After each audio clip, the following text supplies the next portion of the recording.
Recibo un cordial saludo de parte del podcast de Academia Debate Sociedad. En esta oportunidad nos encontramos con Daniel Valdés, con quien estaremos hablando de un tema muy importante respecto a la juventud frente al país.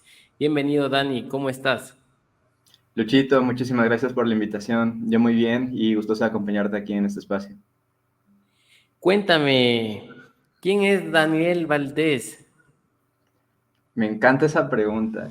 Verás, ha tenido una diversa serie de respuestas en el tiempo, pero ya me decidí y la próxima vez que me pregunten decidí que voy a responder súper rápido y soy un activista educativo. Daniel Valdés es un activista educativo que trabaja en diferentes espacios en pro de la educación. ¿Qué tipo de educación? Una educación integral, complementaria, humana, para darle a nuevas generaciones la oportunidad de tener la educación que a mí mismo me hubiera gustado poder tener. Muchas gracias, Dani. Qué interesante. Y algo me vino a la mente cuando estábamos hace poco en un evento compartiendo panel y tú habías señalado que a ti te hubiera gustado tener una educación totalmente diferente y que trabajas por eso, por cambiar el paradigma que se encuentra en este momento en nuestro país y sobre todo también en diversas unidades educativas y también universidades como tal. Bueno, ¿cuáles son tus proyectos? Bueno, actualmente trabajo en varias áreas en realidad. En términos administrativos, soy presidente de la Fundación FULEF o Unión Estudiantil. Desde ahí coordinamos diferentes portafolios de proyectos en realidad. Actualmente coordinamos tres áreas. Una red, la red de consejos estudiantiles, Unión Estudiantil. Estamos impulsando el colectivo Ecuador Joven. Y apenas acabamos de hacer el lanzamiento de nuestra nueva red. Es una red de voluntariado que vamos a lanzar a nivel nacional que se llama Humano, pues porque todos lo somos. Entonces, desde cada una de estas tres coordinaciones que actualmente estamos administrando y liderando, cada una tiene sus propios proyectos que junto con su coordinación va a ir ejecutando. Eso sería como lo que actualmente estoy administrando, digamos, pero de ahí tenemos otros proyectos sueltos, desde donde estamos impulsando de igual manera el tema educativo, estamos impulsando la Casa de las Juventudes, junto con el colectivo Ecuador Joven tenemos la Agenda 2035, y uno que otro proyecto por allá más pequeñito en términos de formación, talleres, capacitación, seminarios, en los que siempre estamos involucrados. Gracias, Dani. Bueno, ¿y qué experiencia ha sido la más representativa en tu vida? De todos los proyectos que has venido desarrollando y los que, claro, te has ido planteando. ¿Cuáles han sido tus anécdotas que podrías conversar a los jóvenes? Bueno, de todas, más que la que más me ha resultado representativa, creo que es en la que más ha salido mal. Yo siempre destaco uno de los proyectos que peor nos salió, porque creo que fue el que determinó una idea que forma parte mucho de mi identidad y la filosofía que trato de transmitir a Unión Estudiantil. Y es, para no hacerle muy larga la historia, alguna vez estuvimos haciendo un proyecto que se lanzaba en toda la ciudad de Quito, que involucraba más de 100 unidades educativas en las que trabajábamos en un intercambio de regalos entre los estudiantes. Y todo iba bien, todo iba perfecto, pero luego por unos pequeños detalles técnicos, el servidor donde estaban alojados todos los datos, más de 30,000 intercambios que se habían realizado, se cayó y se perdió toda la información. De modo que de repente de la noche a la mañana teníamos mucha gente preguntando qué pasó con sus pedidos. La logística se complicó terriblemente, teníamos los pedidos que recuperarlos, tocaba recopilar información. Es decir, estábamos en una situación muy complicada. La logramos rescatar, a la final logramos salir de ello, pero el problema no había acabado ahí porque luego el proceso de entrega, dada la falta de información, implicó que nos toque ir personalmente de colegio en colegio entregando las cajas. Estuve como 3 días en un proceso terrible de entrega de cajas. Justo era San Valentín y entre los regalos que te podían intercambiar estaban rosas naturales, y las rosas naturales no te aguantan más de una semanita estando a la intemperie, y como no las se habían podido entregar, nos tocó rematarlas. Entonces ahí me veías tú el 14 de febrero del 2020, lo pasé vendiendo rosas en el parque de Cumbayá. Estuvimos ahí tratando de despachar la mayor cantidad de rosas que podíamos. El siguiente día estuvimos recorriendo todas las calles de Quito entregando los dulces que faltaban. Y en el momento de mayor estrés, cuando sentía que todo estaba acabado, que había demasiadas cosas pendientes, cuando estaba ya demasiado agobiado, eh, llegamos a un punto de quiebre junto con el compañero que estaba en ese momento y no nos quedó más que ponernos a llorar. La verdad es que no supimos qué íbamos a hacer, nos pusimos a llorar, nos sentamos en la vereda mientras decíamos cómo salimos de esta. Y fue ahí cuando uno de mis mentores, eh, que me ha acompañado toda la vida, me llama a darnos apoyo. Y mientras yo le contaba que estaba horrible, que estaba yo cansado, que esto es el colmo, la gente me trataba mal porque estaban enojados por la tardanza en la entrega. Y él me hizo una pregunta y me dijo, ¿por qué te aguantas todo eso? ¿Quién te está obligando a quedarte ahí? Si quieres, puedes irte a tu casa. Y me preguntó, ¿por qué estás haciendo lo que estás haciendo? Y yo me quedé en silencio y en ese momento no lo supe entender. Pero claro, después me di cuenta y es que me aguanté todo lo que tuve que aguantar, casi como 3 meses de proyecto fallido, porque vale la pena. ¿Qué vale la pena? No necesariamente el proyecto, valía la pena la organización que estaba impulsando, el compromiso que tenía con lo que estábamos haciendo. Y ahí aprendí algo que es la lección más valiosa, y es que cuando se pone difícil y te das cuenta que vale la pena, es cuando te das cuenta que estás trabajando por un propósito mayor. Y creo que es una de las cosas que nos identifica como Unión Estudiantil, y es que todos los proyectos parten de un propósito, de una idea de trascender, de generar un cambio bastante trascendental. Y es por eso que todo lo que hacemos vale la pena. Y así, cuando todo se pone difícil, yo siempre digo, pues, vale la pena. Muchas gracias, Dani. Qué interesante la anécdota que me acabas de mencionar. Claro, muchas veces creo que las personas deben perseguir sus sueños y trabajar de una manera ardua para poder lograr lo que uno se propone en la vida, y eso es importante. Bajo esta premisa, danos tu opinión respecto a cómo está la juventud en este momento en el país, diríamos así. Bueno, yo creo que tengo dos perspectivas. Si bien es cierto, estamos ahorita viviendo una interesante ola de aumento de participación, junto contigo que compartimos espacio en el tercer sector, que es de la sociedad civil, sabemos que en realidad podemos evidenciar que sí. Hay mucho interés de los jóvenes de formar o pertenecer parte de algo. ¿Quieres tú involucrarte en alguna cosa más allá de los espacios tradicionales, digas escuela, colegio, universidad? Sino que quieres involucrarte en otros espacios extracurriculares, involucrarte en una fundación, hacer voluntariados, espacios de participación. Entonces creo que estamos en una ola full interesante que demuestra que la juventud está full activa, o sea que tenemos de hecho mucha exigencia de espacios de participación, lo cual es en primer momento súper bueno. Es un espacio que hemos de saber aprovechar porque ahí fuera tenemos un montón de jóvenes, una comunidad inmensa que busca ver en qué se puede involucrar. Pero por otro lado, sí siento también que muchas veces cedemos ante las dinámicas tradicionales y creemos que ya está hecho todo y que ya no necesitamos sacar nada más y repetimos lo mismo y lo mismo. Y no nos damos cuenta que si bien la participación está en auge, hay territorios en donde no está llegando ni siquiera un evento. Si bien acá en la capital, en Quito, podemos encontrar en un fin de semana 6, 8 eventos de los que uno más o menos puede cachar términos académicos, en espacios democráticos, etcétera, etcétera. Si es que tú vas a una parroquia en la Amazonía, en donde los medios de comunicación a los que estás acostumbrado en la ciudad no se manejan de la misma manera, no van a participar, no vas a tener el mismo poder de convocatoria. Y cuando se enteran, les encanta la idea. El año anterior nosotros hicimos una especie de gira y en la Amazonía nos dimos cuenta que hay un interés enorme por participar, sí, pero no están llegando los espacios de participación. Entonces, si bien tenemos que aprovechar el auge, también tenemos que recordar que el trabajo territorial es clave, porque no podemos quedarnos jugando entre todos los mismos de siempre, en las mismas ciudades de siempre. Tenemos que salir ahí fuera donde están los jóvenes a los que rara vez tienen la oportunidad de poder participar en proyectos. Y creo que esa es la segunda parte, o sea, creo que la juventud tiene una buena oportunidad, pero también tiene una necesidad enorme de hacerle llegar oportunidades para que sepa que la vida va mucho más allá de la escuela, el colegio y la universidad. Y creo que es ahí lo que justifica la necesidad de un tercer sector, de una sociedad civil organizada, que genere este tipo de espacios para que sepan que hay algo mucho más allá que lo tradicional.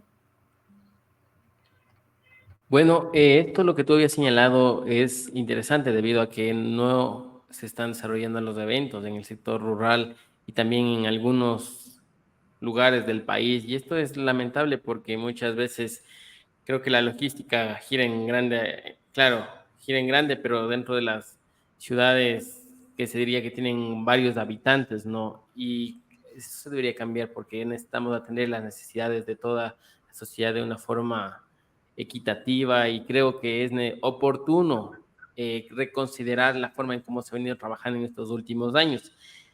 Pero el país está atravesando una serie de problemáticas, y ¿cuál sería tu lectura? ¿qué tipo de circunstancias señalarías de las cuales como jóvenes hay que tener especial atención? Bueno, en eso tengo una postura muy marcada. Igual parto de dos ideas. Primero, creo que vivimos en tenemos que atravesar constantemente diferentes brechas. Brechas en todos los sentidos. Me refiero a, tú sales de un colegio que en realidad no te preparó para la universidad y tú sales de una universidad que en realidad no te preparó para un mercado laboral. Y luego estás en un mercado laboral para el que tampoco estás preparado para luego convivir con él el resto de los días de tu existencia. La orientación vocacional profesional aquí en el país tiene que trabajarse, tiene que fortalecerse un montón. Lo que me hace pensar que vives en un país con gente que no sabe qué es lo que quiere hacer, que no tienen las oportunidades o herramientas necesarias para saber qué quieren hacer el resto de sus vidas. Y esto, si lo piensas, es grave porque tienes entonces a largo plazo profesionales que hacen cosas que no les hubiera gustado hacer. Y creo que es una de las mayores problemáticas principalmente, porque vivimos entonces en una generación perdida, de gente que no tuvo la oportunidad, no por no querer, sino por no saber en qué más se podía convertir. Vivimos una realidad y es que de las 1.200 y pico carreras universitarias que tiene el país, el 60% de aplicantes sigue eligiendo las 20 carreras tradicionales. Entonces, además del problema de falta de cupos, te das cuenta que no sabemos qué otras oportunidades laborales tenemos y qué otras oportunidades para el futuro y mercado laboral pueden aplicar los jóvenes. Que creo a mi criterio, que es una de las mayores problemáticas, porque a largo plazo te va a generar una fuerza de trabajadores incompleta, un mercado laboral desequilibrado, con mucha oferta en un área y falta de demanda en otra, que a largo plazo termina implicando muchos problemas en diferentes temáticas también. Y por otro lado, eso complementado con un problema social que también vivimos, y es que creo que estamos aún en la tendencia de la polarización. Si te fijas, los discursos que tú puedes encontrar según el medio en el que tú compartas, te van a plantear ellos y nosotros, los otros y nosotros, lo blanco y lo negro. Y creo que eso causa demasiado daño porque en realidad no estamos trabajando en un verdadero desarrollo del sentido crítico y creemos que mi postura es correcta y la tuya es incorrecta y estamos jodidos. Entonces, sí creo que sumado a esta falta de trabajo en el autoconocimiento, nos hicieron creer que todos somos enemigos y que vives en un país en donde una parte cree que cree lo mismo que tú es tu pana y la que no, entonces es tu enemigo a muerte. Y no tiene por qué ser así, porque además no tenemos herramientas de diálogo, de debate, no sabemos contrastar ideas. Si en algo somos buenos, yo creo que es peleando, pero peleando hacia ningún lugar. Entonces, creo que es uno de los segundos puntos, porque en un mundo ideal, con gente que sabe y vive lo que quiere hacer porque de verdaderamente le apasiona y que tiene las herramientas para dialogar y contrastar ideas, vamos a verdaderamente poder hacer una política democrática participativa de manera sin caer en la polarización, que al final de eso se trata. Porque de otro modo vamos a seguir jugando a pelearnos contra un enemigo que no existe, porque al final de cuentas tú eres otro yo y yo soy otro tú. Por más que te pelees con la parte que crees que es tu enemigo, no deja de ser un compañero dentro del espacio que compartes. Entonces, creo que son dos de las mayores preocupaciones que tengo en términos muy sociológicos, que es lo que me gusta mucho, el comportamiento humano, y yo creo que serían las dos prioridades en las que yo trabajaría. Muy bien. Bueno, dentro de la situación del país, nos encontramos con los peligros que acechan la niñez y adolescencia y las juventudes. Hace poco estuvimos contigo compartiendo un panel respecto al reclutamiento forzado a niñas, niños y adolescentes en varios lugares del país y es una realidad la cual están atravesando. Entonces, frente a ello, ¿qué otros peligros existen? ¿Cómo Unión Estudiantil Ecuador Joven ha venido trabajando estas temáticas con la finalidad de tener una cercanía con este grupo de atención prioritaria que lo establece la misma Constitución y que es importante tomar una especial atención respecto a la problemática como tal? Partiendo de la misma lógica de lo que te comento ahorita, creo que una de las primeras cosas que podemos hacer para aportar a la necesidad de este grupo prioritario es fortalecer el trabajo educativo de forma integral. ¿Por qué? Porque la formación va mucho más allá de la parte académica. Por eso complementos como la formación en valores cívicos, la formación en principios democráticos, la formación en autoconocimiento, desarrollo vocacional, en quién te quieres convertir, cuál es tu vocación, cuál es lo que quieres traerle al mundo, etcétera, también son parte de una formación integral que a largo plazo, ni tan a largo, al mediano, cuando tienes a una generación de jóvenes que saben a dónde pueden aspirar, que saben que una vez al salir del colegio tienen un espacio que ganarse, tienen una nueva meta que poder conseguir, les plantea su propósito de vida y hace que la gente tenga un fin al momento de vivir. Porque de otro modo tienes una generación que, como no sabe qué le gusta y cree que le acepta todo, está dispuesta a todo, y es medio difícil trabajar con una generación que no sabe qué quiere ser.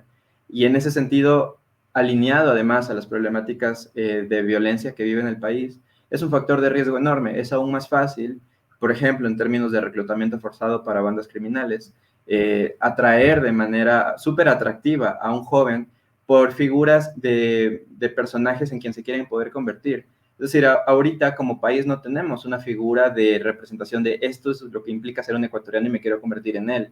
Lo que tenemos es, por el otro lado, qué bacanos que son los que forman parte de bandas criminales porque tienen mucho dinero, se la pasan en fiestas y tienen una vida muy genial. Claro, si tienes una generación que no sabe qué quiere y no hay un modelo país que podamos perseguir, les va a resultar más atractivo el otro. Por ello, lo que trabajamos desde Unión es eso, el fortalecimiento de la educación de manera integral, generando espacios y procesos de orientación vocacional profesional primero, para aspirar a que los jóvenes se encuentren en quién se quieren convertir en primer momento. Pero en un segundo momento, justamente en relación a la brecha, vives una escuela, una comunidad educativa que está súper desapegada de las autoridades que deberían velar por su bienestar. Entonces, si bien, por ejemplo, el Ministerio de Educación tiene mecanismos para poder intervenir en casos de violencia, esos mecanismos y protocolos no llegan al estudiante, están ahí como de facto nada más, pero al beneficiario o a la víctima final no tiene el acceso o no tiene la información para poder llegar. Entonces, tienes muchas brechas entre cómo hacemos que los métodos de prevención que genera el ministerio le llegue al beneficiario el que debería llegar. Al final no llegan. Entonces, esto genera una desatención. Esto genera una desatención finalmente, porque el estudiante no sabe y además no cuenta con un apoyo de algo más allá. Se sienten pues en desatención. Salgo del colegio y no tengo a quién más le importe o a quién más me cuide. Y nuevamente vuelve en términos de bandas criminales. Nosotros en la ciudad de Quito recientemente hicimos, entre otras cosas, un estudio en instituciones educativas municipales para saber cómo estaban viviendo los estudiantes, los padres de familia, los maestros. Y la estrategia que aplicamos fue hacer una encuesta anónima. Y no tienes idea de la cantidad de información que levantamos de la encuesta anónima.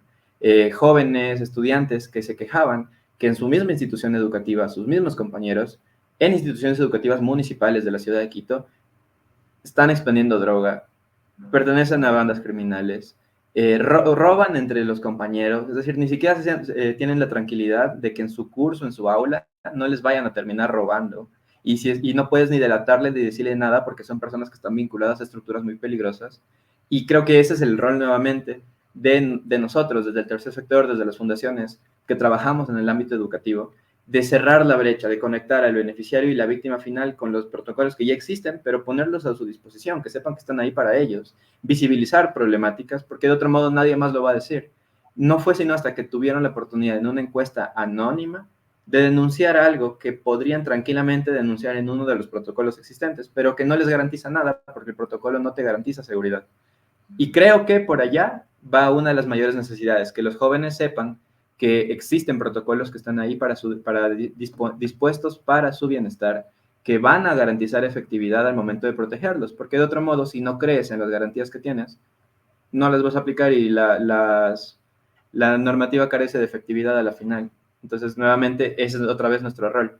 Lo que el Estado no sea capaz de cumplir, nosotros llegar y garantizar.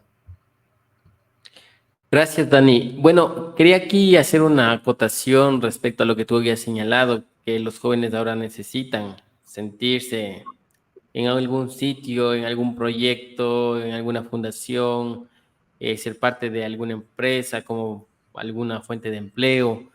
Es decir, que se marque un sentido de pertenencia a algo para tratar de transformar a nuestro país. ¿Tú qué opinas respecto a las redes de apoyo, redes de ayuda, que es lo mismo, y además de eso de las comunidades que se han venido desarrollando en los últimos años dentro del país y también en América Latina? Me encanta el término de círculos de apoyo, porque primero creo que viene de una característica muy humana. Como tenemos una tendencia muy social, es común que deseemos pertenecer a círculos en los que nos podamos sentir protegidos. Entonces, de plano, es una dinámica humana que constantemente estamos replicando. Nosotros, sin saberlo, por ejemplo, en la época de pandemia, creamos una comunidad que en última instancia representaba un círculo protector para los jóvenes, para tener un espacio de distracción y de facilitar el sobrellevar lo que implicaba estar encerrados en la cuarentena. Entonces, los círculos de apoyo son a la final comunidades a las que tú sientes que perteneces, a las que te otorgan un propósito no individual, sino colectivo de la búsqueda de la meta que tengan que lo representa. Ese sentido de pertenencia se vuelve clave y saber que yo como individuo tengo una red de apoyo de personas que están alrededor de mí en quienes puedo contar para preguntar, para contar, para denunciar, para quejarme incluso, es no solo protector, sino sanador y hace que cualquier problemática se vuelva mucho más fácil de llevar. Ya te digo, en la pandemia, sin quererlo, porque no conocíamos de esta dinámica en ese momento, generamos hasta un momento más de 30 comités. Eran equipos de jóvenes especializados en una temática que se reunían todas las semanas, que tenían metas semanales, que hacían proyectos en favor de alguna temática, de todo de manera y absolutamente virtual, obviamente. Y eso hizo que al final, sin pensarlo en ese momento de esa manera, pero hicimos que la pandemia para los chicos que formaron parte de la fundación, que en algún punto fuimos más de 350, sea un poquito más fácil. El llevar la pandemia para nosotros fue un poquito más simple, porque yo no me sentía encerrado, yo pertenecía a algo más allá, yo entraba a la computadora y sentía que pertenecía a algo. Esa misma dinámica reflejada ya en un contexto post pandemia, saber que tú perteneces a algo, que tiene una meta colectiva, que tienes un círculo de apoyo, ya te digo, es no solo protector, es sanador y además impulsa porque genera crecimiento colectivo. Ahora, estas redes de apoyo, estos grupos, tienen que tener un fin, es decir, tienen que estar bien estructurados de igual manera, porque de otro modo se vuelve un grupo de amigos y entre un grupo de personas que no sabemos qué queremos, no tenemos a dónde llegar. Entonces, ¿qué característica debería tener un grupo de apoyo bien estructurado, que tenga una meta colectiva, que promueva o establezca el bienestar de los miembros y les plantee una meta a seguir? Porque no hay mejor manera de crecimiento que el crecimiento mutuo. Si tú creces, yo también. Y si lo hacemos en comunidad, qué mejor. Entonces, yo creo que de hecho esta es una de las mejores herramientas que tenemos para el desarrollo social, los círculos de protección, los círculos de apoyo. La pandemia fue algo que dejó varias secuelas a nivel mundial y claro, muchas pérdidas de vidas. Así también vimos como algunas familias se desintegraron porque todos sus familiares fallecieron, otras personas fallecieron, los padres, las madres, los hijos, producto de esta pandemia que tuvo un alto índice de mortalidad. Pero también hubo una situación que conllevó a tratar de integrar a las personas, a tratar de aprovechar los medios telemáticos, así como también existen riesgos en las tecnologías de la información y la comunicación. También se pudo evidenciar cómo aprovechaban el tiempo la niñez y adolescencia, los jóvenes a través de cursos, como tú lo habías señalado, a través de redes de apoyo, comunidades.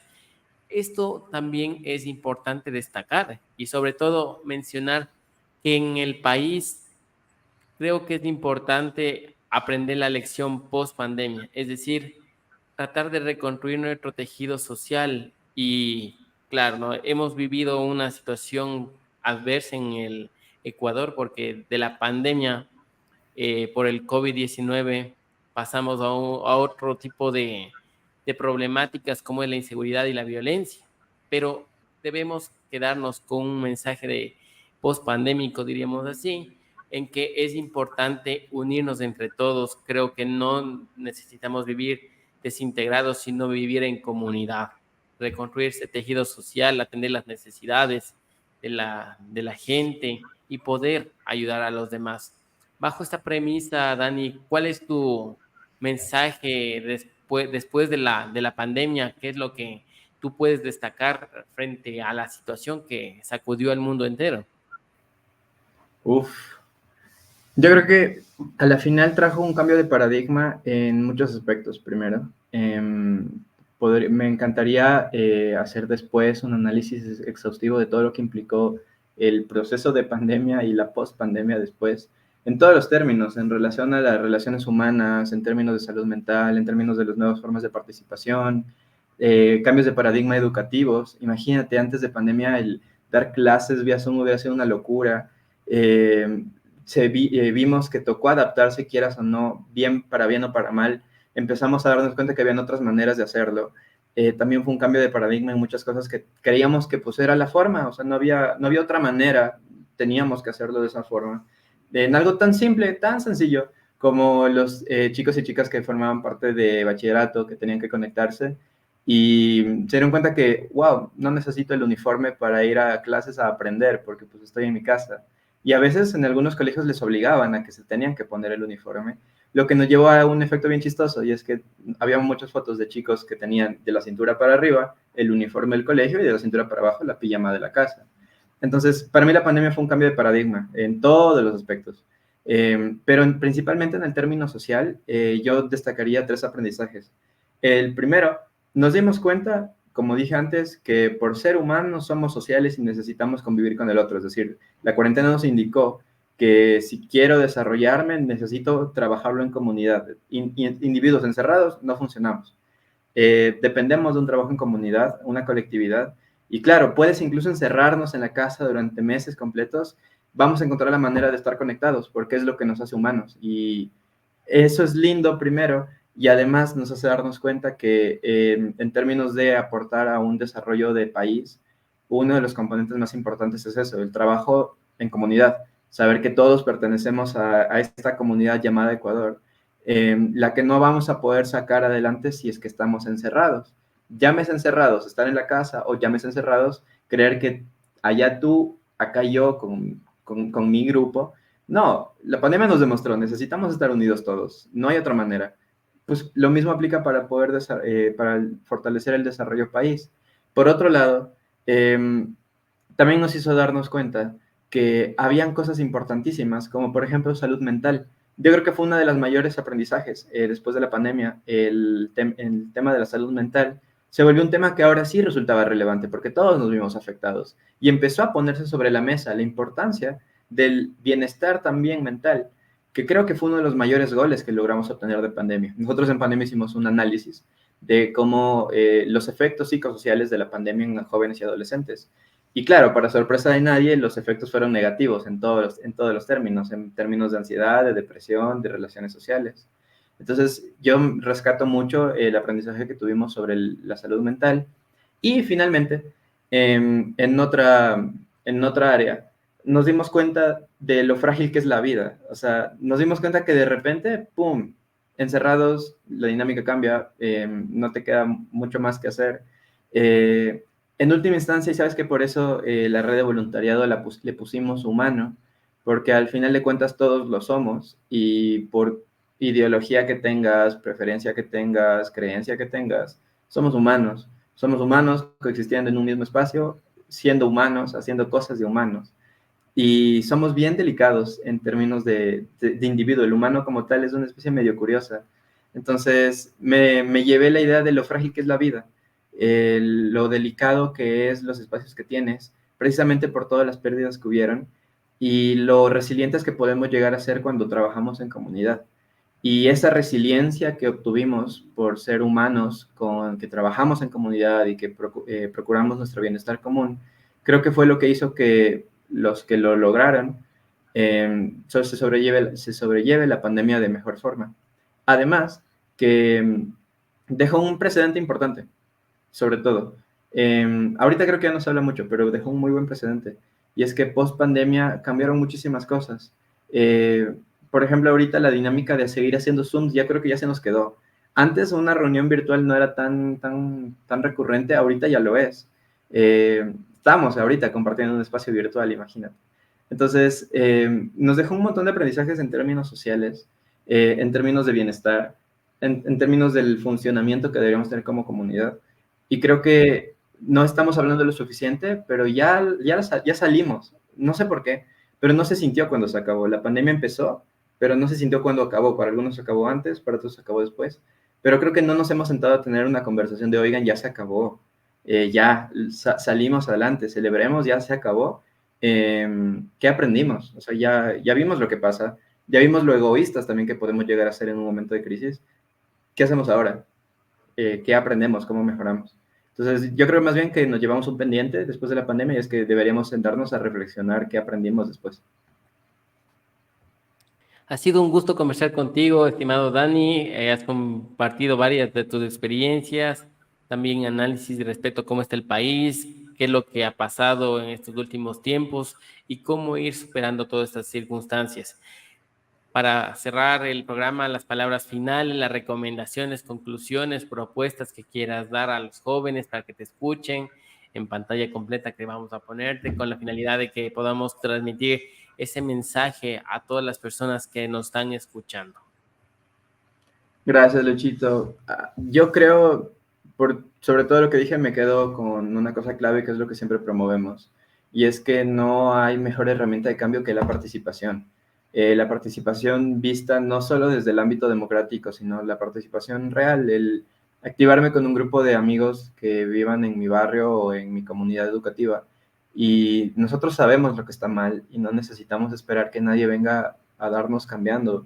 La participación implica involucrarnos y apropiarnos de los problemas. Si he de poder mandar un mensaje es eso, apropiémonos de los problemas, porque nadie mejor que nosotros sabemos lo que necesitamos. Nadie mejor que tú sabe lo jodido que puede estar, las problemáticas que pueda tener tu comunidad educativa, tu universidad, tu trabajo, y no hay nadie más que pueda cambiar o mejorar lo que nosotros mismos. Herramientas como saber diseñar, proponer proyectos, aprovechar los mecanismos que nuestra propia Constitución nos garantiza para poder garantizar la participación, apropiarnos de una verdadera y real participación, es la única manera de poder hacer ese cambio que todos tenemos en mente. Es decir, no puedes esperar que en algún momento alguien venga y lo cambie si no nos apropiamos nosotros también. Esto sería una invitación a eso, a participar en donde sea. Cualquier tipo de participación es válida, sea en una fundación, como sea de forma de hecho, como civil, como sea en una empresa, como sea como un funcionario público. Creo que todos tenemos una pequeña trinchera desde donde poder aportar. Con todo, igual, otra invitación a las personas que nos acompañan de, si quieren tener un espacio, de las puertas de Fundación Unión Estudiantil, de Fundación FULEP, siempre van a estar abiertas para consejos estudiantiles, colectivos VCCs o simplemente hacer voluntariado, para que tengan un espacio donde poder pertenecer. Y de igual manera, siempre estamos abiertos a trabajar con otras organizaciones que permitan nutrir esta red, porque lo que siempre digo, nosotros lo tenemos en el nombre, somos Fundación Unión, y es lo que fomentamos, la unión.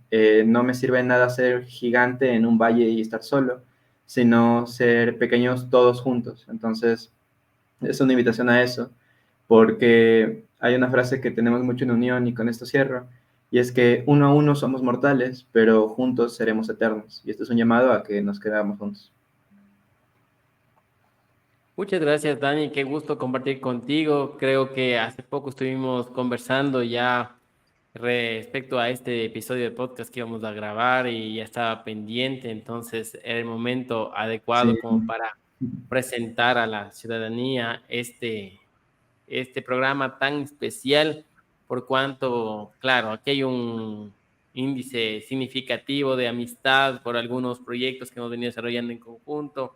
También hay este sentido de compañerismo y es importante destacar que creo que estamos unidos por el tema de sacar adelante a nuestro país desde nuestros espacios, desde nuestras ideas y entre todos ir trabajando en conjunto, reconstruyendo nuestro tejido social, generando una vida en comunidad, y creo que el individualismo está a un lado y la falta de empatía está a un lado. Aquí todo tiene que ser con unión y con miras a sacar adelante al Ecuador. Bajo esta premisa, les invito a escuchar en el canal de YouTube este podcast, ahí lo subiremos a nuestra página web y también a otras redes sociales como es TikTok e Instagram, con la finalidad de que ustedes puedan ver el programa y también ver los pequeños shorts que también estaremos generando con la finalidad de poder llegar a cada uno de ustedes. Disfruten, que tengan un excelente día y estamos conversando en una oportunidad. Muchas gracias, Dani. Ya estaremos dialogando en una próxima oportunidad, como te había dicho.